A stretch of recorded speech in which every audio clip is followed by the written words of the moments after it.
You're watching Caribbean Today on YouTube. The 2025 World Athletics Championships in Tokyo have proven to be a stage of triumph for the Caribbean. The region's athletes have battled the world's best with courage, resilience, and unshakable pride. On Friday night, Jamaica's Shericka Jackson and Brian Level stood tall under the stadium lights as the sprint program came to an electrifying close.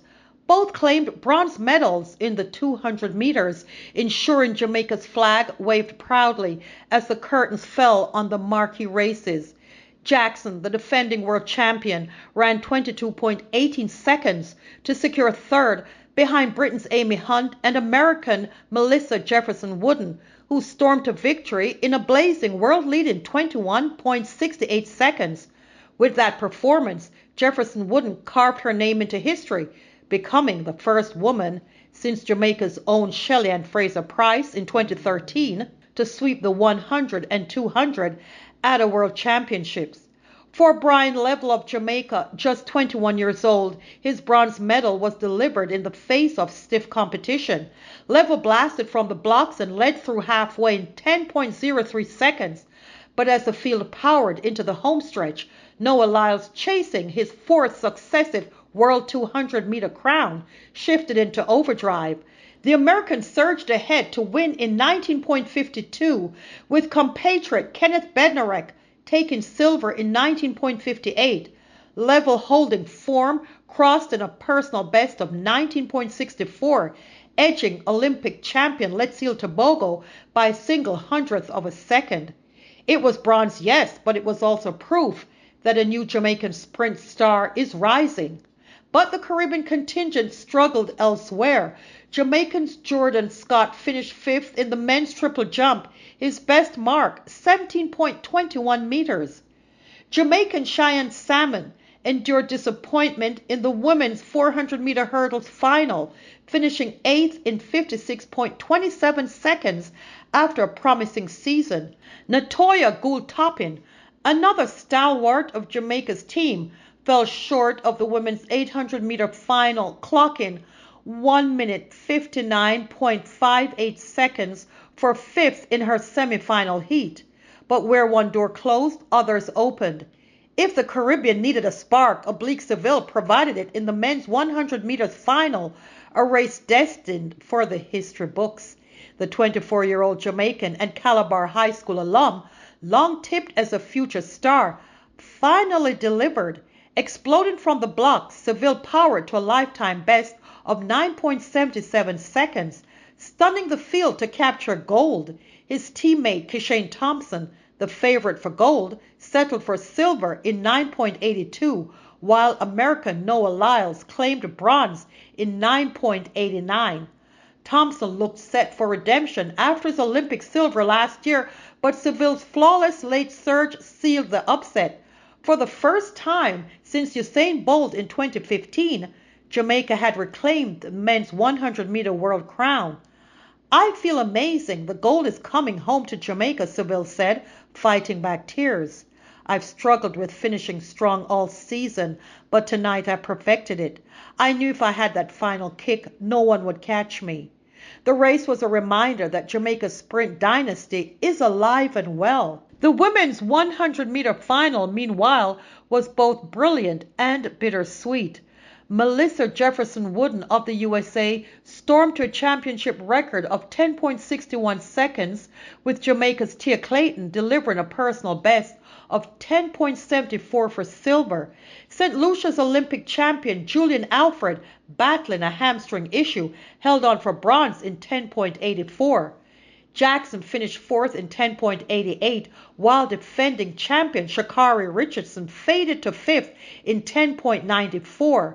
Shelly-Ann Fraser-Pryce, running her last international meet at age 38, placed sixth in 11.03.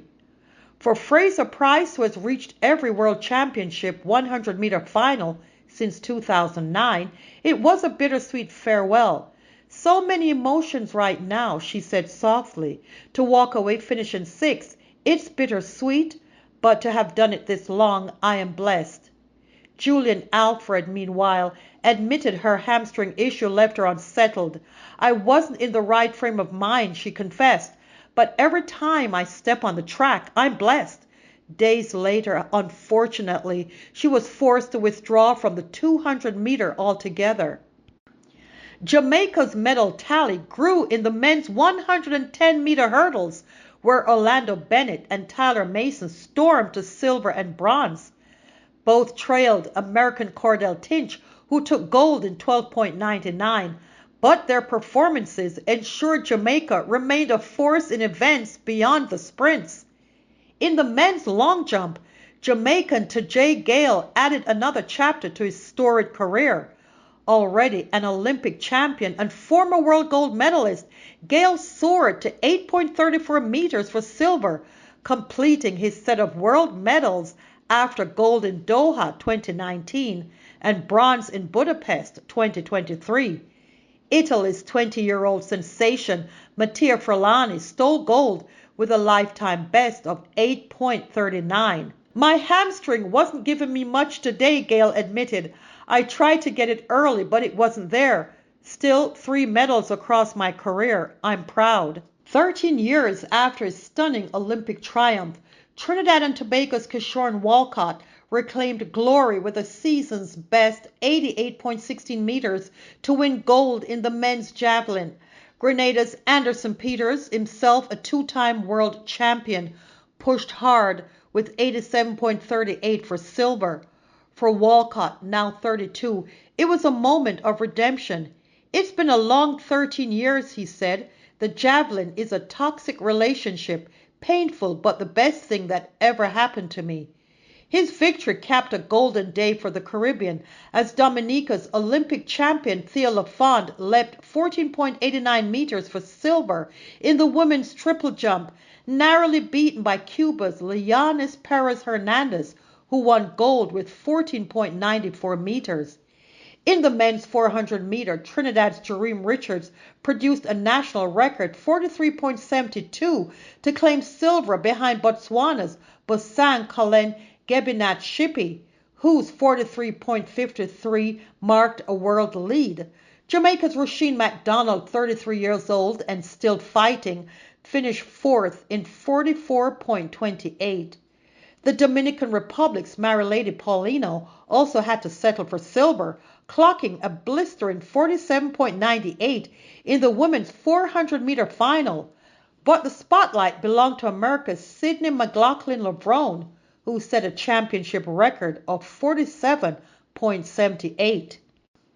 By the end of the week, the Caribbean medal table glittered, proof once again that the region's athletes can hold their own against the might of the United States and Europe.